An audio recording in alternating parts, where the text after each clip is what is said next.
Antonietta Bernardoni, ciclo stilati ad alta voce. Nota introduttiva. Il testo che segue è la trascrizione fedele e verificata di uno dei numerosi ciclostilati diffusi originariamente dalla dottoressa Antonietta Bernardoni tra gli anni 70 e 80, nell'ambito della sua attività medica e politica legata alla salute mentale. Per rispetto delle norme sulla privacy, alcuni dati personali sono stati parzialmente oscurati, pur mantenendo l'integrità del documento storico. La lettura è affidata a una voce digitale. Titolo: Dalla solitudine ai collegamenti interpersonali, dall'isolamento alla trasformazione della qualità della vita. Autrice: dottoressa Antonietta Bernardoni.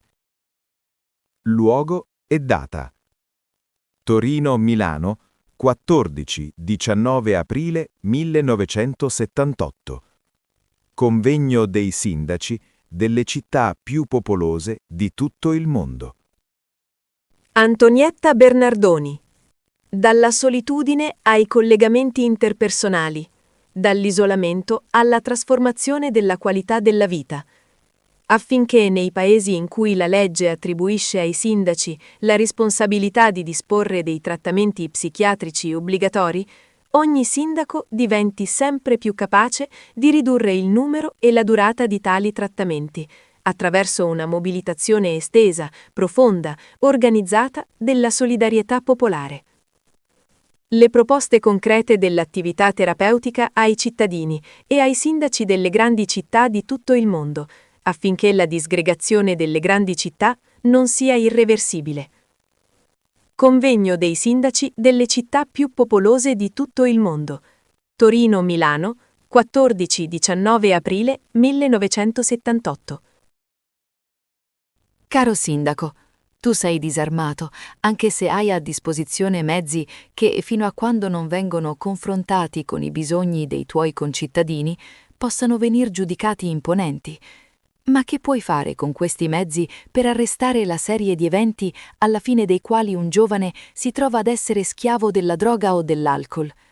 Che fare affinché un cittadino che si proponeva di vivere del proprio lavoro non si trasformi in un rapinatore? Che fare affinché una giovane donna che aspirava a vivere con pienezza la propria vita non si trovi un giorno a vendere il proprio corpo? Che fare perché un anziano non venga espulso definitivamente dal tessuto sociale che racchiude tutto ciò che dà valore alla sua vita? Che fare per aiutare un bambino ad uscire dalla paura e dalla infelicità? Che puoi fare tu come sindaco per tutti quelli fra i tuoi concittadini che non hanno più voglia di vivere? Che fare per incoraggiare collettivamente un uomo e una donna a continuare la propria lotta per un'esistenza significativa? Che puoi fare per convincere un tuo concittadino a non lasciarsi andare fino ad accettare il ruolo di malato mentale? Eppure tutte queste situazioni disperate rappresentano la conclusione di una sequenza di eventi che non è di per sé inarrestabile. In ognuna di queste storie disperate ci sono stati momenti in cui sarebbe bastato un gesto di solidarietà, un collegamento interpersonale concreto, un'espressione di rispetto reale per interrompere la sequenza che fa di quel determinato individuo un disperato e un escluso. Noi, terapeuti popolari, siamo ben consapevoli dell'importanza determinante che nelle biografie umane esercitano fattori economici, sociali e politici. Tuttavia non ci sfugge che a parità di condizioni economiche, sociali e politiche vi è chi riesce ad evitare l'esclusione e la degradazione. A parità di situazioni sociali, ciò che determina la diversità di una biografia è in gran parte effetto della coscienza politica e della solidarietà del mondo umano circostante, della capacità di collegamento e di lotta non solo a livello di grandi problemi economici, sociali e politici generali, ma anche a livello di problemi del singolo, di disponibilità ad offrire e reciprocamente a ricevere aiuto. Ma questa solidarietà che, a parità di condizioni economiche, sociali e politiche, diventa di fatto determinante, dobbiamo forse lasciarla, come è avvenuto sinora, al caso o all'improvvisazione? Noi, terapeuti popolari, abbiamo una proposta precisa e sperimentata. Essa consiste in un'attività di carattere gratuito, concreto, collettivo, reciproco, continuativo. Attività attraverso la quale i cittadini di un quartiere, di un caseggiato, di una strada, di un luogo di lavoro si interessano reciprocamente ciascuno della felicità degli altri. Ai sindaci offriamo un contributo per un superamento parziale dell'attuale assistenza, sempre dispendiosa ed umiliante, talvolta inutile e stupida, in quanto non serve a coloro a cui è destinata. Ai sindaci offriamo uno strumento efficace di lotta contro la disgregazione sociale. In cambio di ciò, chiediamo soltanto dei luoghi dove poterci incontrare in maniera metodica e continuativa per le nostre assemblee. Ma come si svolge concretamente, nei fatti, un'assemblea di attività terapeutica popolare? È difficile dirlo, perché ogni volta le modalità, l'andamento delle discussioni, le decisioni prese, le richieste e le offerte di aiuto reciproco, le critiche, gli incitamenti alla crescita della personalità di ciascuno, come condizione per la crescita della personalità di tutti, creano un clima particolare che rende diversa ogni assemblea. Alcuni dati, però, in assenza dei quali non si potrebbe più parlare di attività terapeutica popolare, restano costanti. Tra di essi, l'assenza assoluta di leaders manifesti o dissimulati, un'analisi concreta di situazioni concrete che rifiuta interpretazioni irrazionalistiche ed antiscientifiche della realtà, la disponibilità all'ascolto, l'assenza di commenti a bassa voce, in quanto tutto ciò che viene detto deve essere detto all'assemblea intera, non al singolo. Nel corso del dibattito emergono disponibilità, tempo libero, capacità ed energie da donare ed emergono insieme bisogni umani che richiedono di venir soddisfatti attraverso un rapporto interpersonale di reciproca generosità.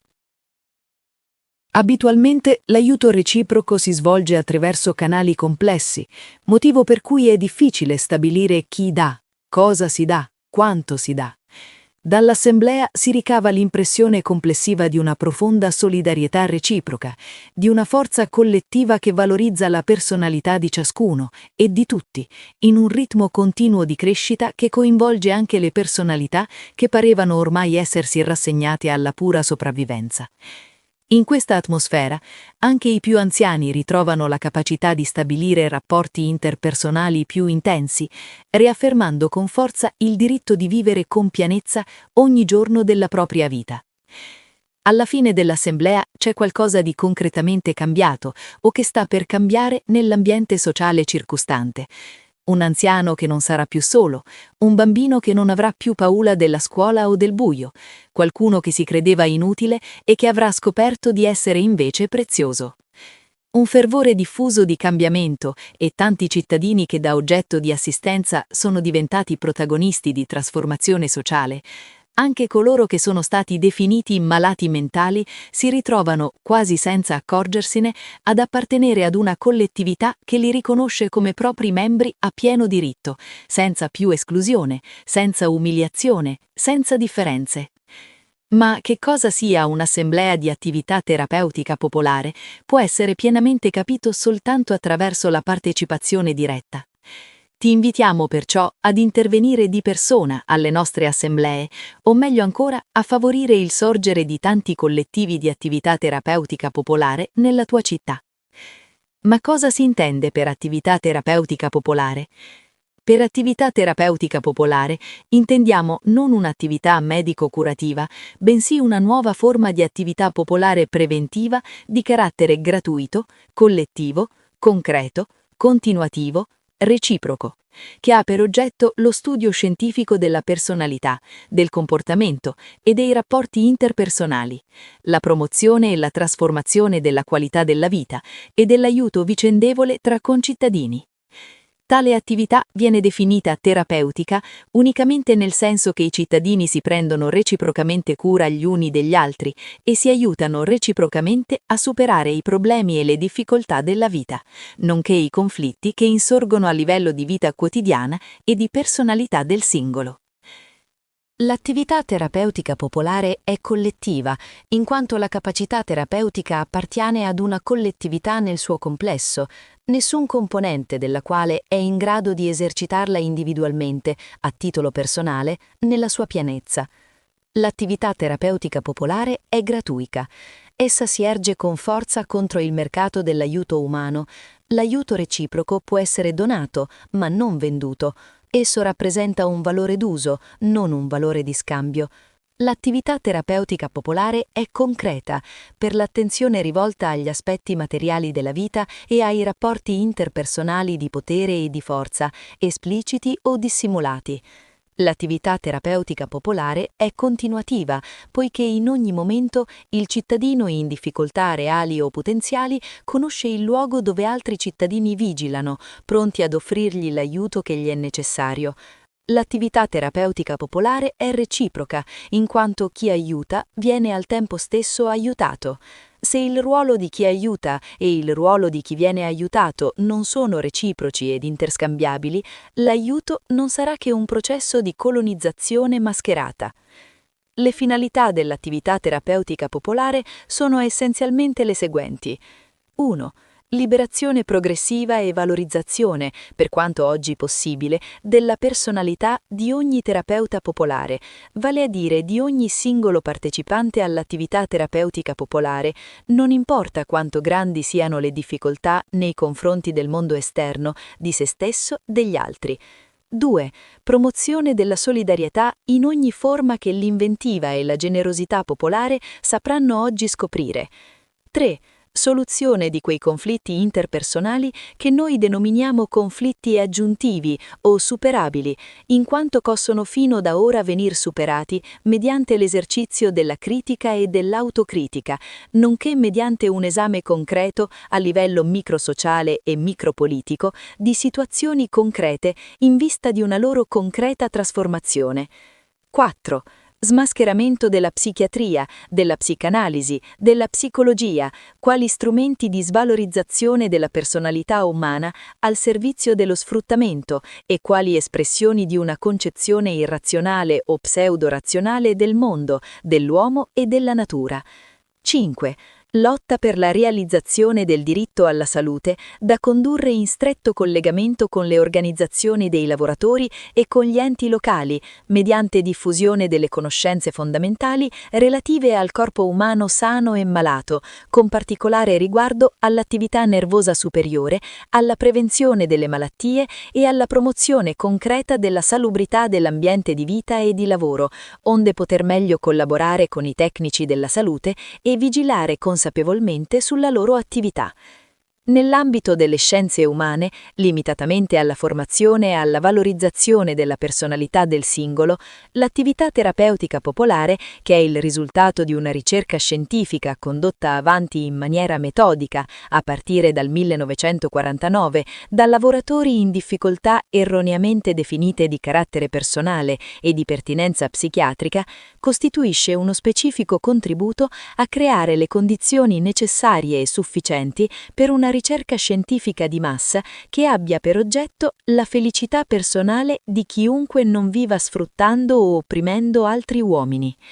Occorre qui ribadire con fermezza che l'attività terapeutica popolare non costituisce in alcun modo un atto medico, ma rappresenta l'espressione di un'irrinunciabile capacità di ricerca scientifica collettiva relativa alla personalità e alla biografia propria ed altrui, capacità che ogni cittadino non solo possiede, ma anche deve sviluppare e rafforzare concretamente e criticamente in se stesso e negli altri, per raggiungere il più elevato grado di umanità che gli è già oggi storicamente possibile, tenendo conto della sua individualità biologica, della sua visione del mondo, nonché della divisione della società in classi e delle lotte che in tale società con la sua partecipazione si svolgono e che su di lui, in maniera non meccanicistica ma dialettica, si ripercuotono.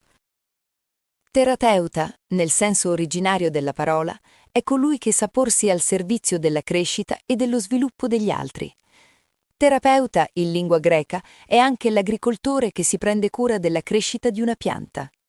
Terapeuta, secondo l'attività terapeutica popolare, è chiunque sia consapevole di poter sviluppare e valorizzare la propria personalità soltanto contribuendo allo sviluppo e alla valorizzazione, in tutti i suoi aspetti, della personalità dei compagni, i quali, reciprocamente, avranno pari cura nei suoi confronti. L'attività terapeutica popolare risponde concretamente a bisogni, a contraddizioni, a conflitti umani reali, di modo che tutti i partecipanti raggiungano un livello di vita più soddisfacente e un espandersi di capacità personali molto più esteso di quanto prima non si osasse pensare.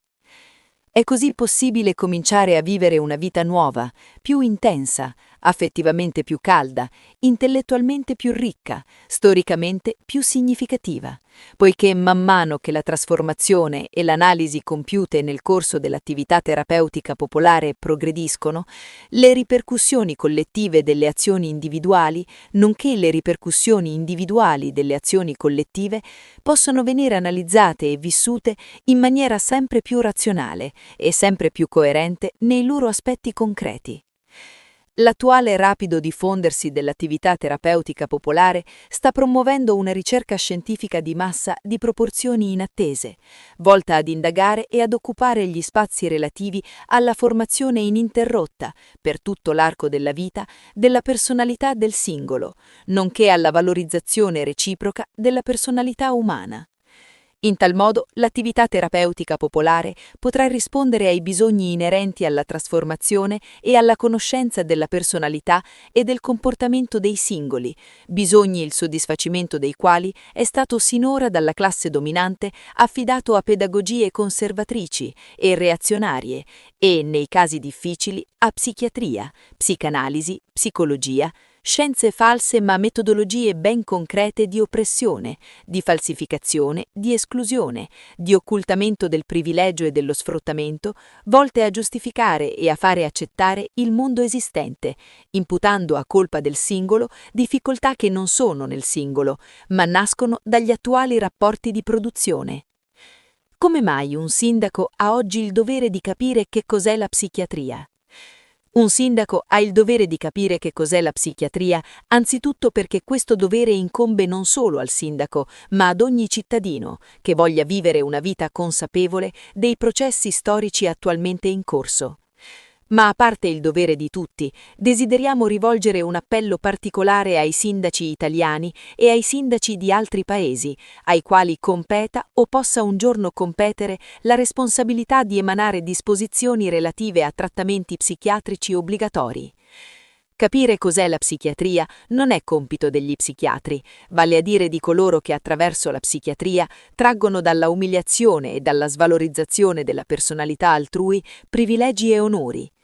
Capire che cos'è la psichiatria è compito di ogni cittadino. L'attività terapeutica popolare ha combattuto fin dall'inizio la battaglia contro ogni forma di psichiatria, una battaglia senza la quale non si può essere uomini e donne del nostro tempo. Si tratta di una battaglia che è diventata più difficile per il fatto che ai vecchi psichiatri che torturavano i cosiddetti pazienti con elettroshocks e camicie di forza si sono affiancati in questi ultimi anni psichiatri apparentemente più umani, che in realtà sono al servizio delle multinazionali produttrici di psicofarmaci. Essi affermano di voler sopprimere le istituzioni psichiatriche, mentre sottobanco progettano ospedali psichiatrici per adulti e per bambini. In questo momento di transizione, ogni cittadino, e in particolare ogni sindaco, non può non tener conto che un aspetto non trascurabile del momento storico che stiamo vivendo è rappresentato dal fatto che la psichiatria è in crisi irreversibile, sia per motivi politici, sia per motivi scientifici. Infatti, alla presa di coscienza, da parte dei lavoratori e delle loro organizzazioni, dell'uso politico della psichiatria, la quale implica a colpe del singolo i mali della società, si vanno ormai affiancando da ogni parte del mondo dati che tendono sempre più a suffragare l'ipotesi che la malattia mentale sia un'entità convenzionale, riferirsi alla quale è privo di fondamenti scientifici. Ormai si può a ragione affermare che non esiste un uso corretto della psichiatria, come non esiste un uso corretto della deportazione, come non è pensabile un campo di sterminio più confortevole. La psichiatria è in crisi irreversibile. La psicanalisi, che aveva tentato di porsi come alternativa ad essa, in realtà non costituisce se non un mezzo più sofisticato di falsificazione del reale al servizio della conservazione del potere esistente.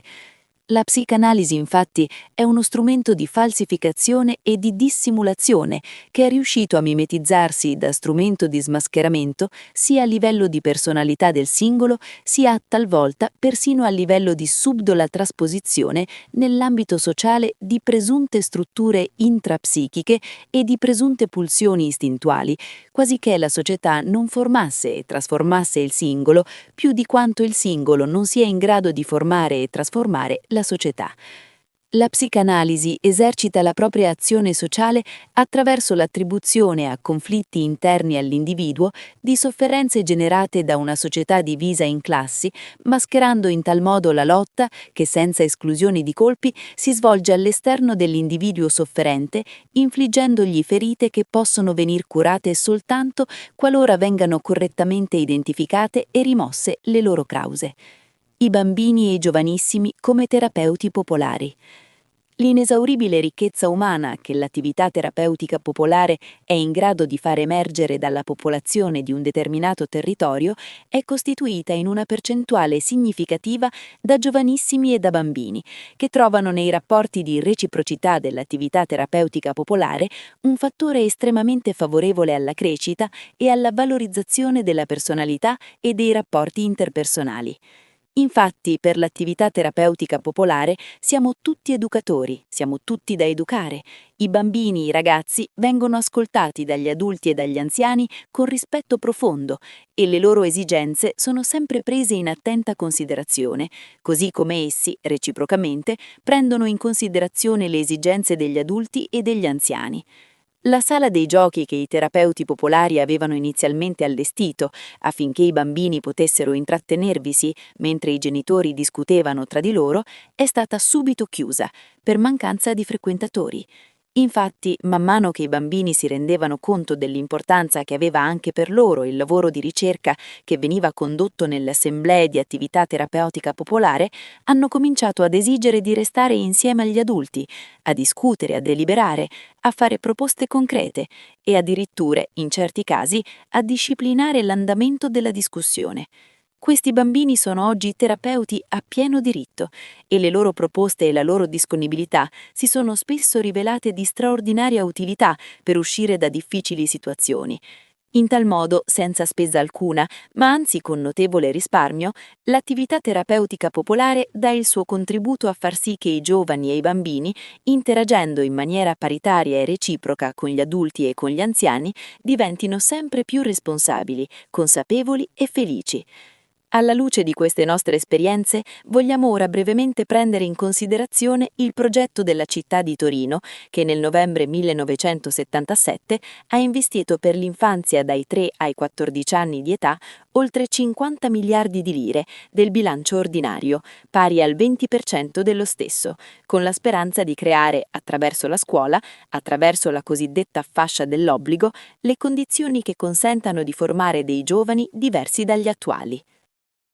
Noi, dell'attività terapeutica popolare, pur apprezzando le finalità di tali investimenti di denaro e di energie, riteniamo che non si possano formare dei giovani diversi, nel senso più positivo del termine, qualora la stragrande maggioranza degli adulti non venga a sua volta coinvolta, come si fa abitualmente attraverso l'attività terapeutica popolare, in processi educativi ed autoeducativi tali da far sì che ciascuno, qualunque sia la sua età, sia messo in grado di trasformarsi al tempo stesso in allievo e in maestro, che, mentre tenta di insegnare a vivere ai giovani, impara dai giovani a vivere in maniera nuova, in maniera diversa. Un piano per i giovani che faccia perno esclusivamente sulla scuola non può essere compiutamente efficace, anche se per noi la scuola conserva tutta la sua importanza, in quanto nessun terapeuta popolare è fautore dell'idea, di stampo oscurantista e clericale, di descolarizzare la società. Una crescita delle capacità personali e dei rapporti interpersonali dei bambini e dei giovani, quale si verifica in coincidenza con le assemblee di attività terapeutica popolare, non può venire compiutamente raggiunta se non sono direttamente coinvolte nei processi educativi le figure più significative della vita del bambino, i genitori, i familiari, i vicini di casa e i compagni di gioco. Nei nostri dibattiti, soprattutto per merito dei bambini, la scuola è sempre presente. Inoltre, molti dei genitori che frequentano le assemblee di attività terapeutica popolare fanno parte degli organismi rappresentativi della scuola. Il fatto che nel corso delle nostre assemblee i genitori vengano coinvolti di persona in processi di educazione permanente, di trasformazione della propria personalità e dei rapporti interpersonali, conferisce a questi genitori un interesse vivissimo per il mondo della scuola e per i problemi educativi, nonché una capacità concreta di operare per un reale rinnovamento in questo ambito. Sentendosi ascoltati e rispettati dagli adulti, i giovani e i giovanissimi imparano con gioia, senza fatica, a rispettare quegli adulti da cui in precedenza non erano rispettati. Imparano a rispettare gli adulti e insieme il frutto del lavoro degli adulti. Imparano a rispettare anche le piante e le cose, motivo per cui, in una città dove l'attività terapeutica popolare agisse a livello di ogni quartiere, non si registrerebbero certo quegli innumerevoli episodi abituali di piccolo teppismo, di piccoli vandalismi, di piccole violenze, che hanno come protagonisti, nella stragrande maggioranza dei casi, ragazzi dai 6 ai 14 anni. L'attività terapeutica popolare crea un ambiente favorevole affinché il bambino o il giovane possano esprimere e parzialmente superare le tensioni vissute all'interno e all'esterno della famiglia, tensioni originatesi dai rapporti di lavoro, dalle condizioni di vita, spesso dallo sradicamento dalle regioni di origine. Discutere con i genitori in un ambiente come l'assemblea di attività terapeutica popolare, dove nessuno ha diritto di imporre nulla a nessuno, costituisce un primo passo per il riconoscimento concreto del diritto dei giovani ad essere protagonisti della propria formazione. Le vecchie generazioni, divinizzando se stesse, pretendono di creare le nuove generazioni a propria immagine e somiglianza.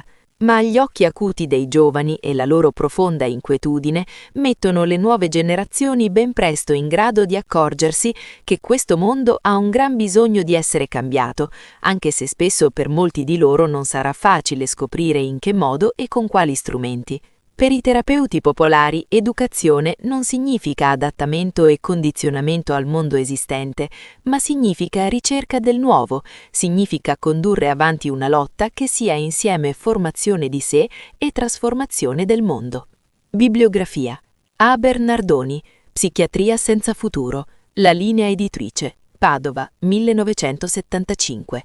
A. Bernardoni, L'attività terapeutica popolare contro l'azione psichiatrizzante delle équipe medico-psicopedagogiche nel periodo storico che segna la crisi irreversibile della psichiatria. Cooperativa Tipografi, Modena, 1976. A. Bernardoni, L'attività terapeutica popolare. Attività terapeutica popolare. Per informazioni relative alla sede degli incontri mensili e settimanali, per collegamenti per richieste di pubblicazioni relative all'attività terapeutica popolare, scrivere a Antonietta Bernardoni, Viale Crispi, 40 100 Modena, oppure telefonare solo nel pomeriggio ai seguenti numeri: 059 Ciclostilato improprio presso Laura Barbieri, Viale Crispi, 40 100 Modena, Modena, 13 aprile 1978.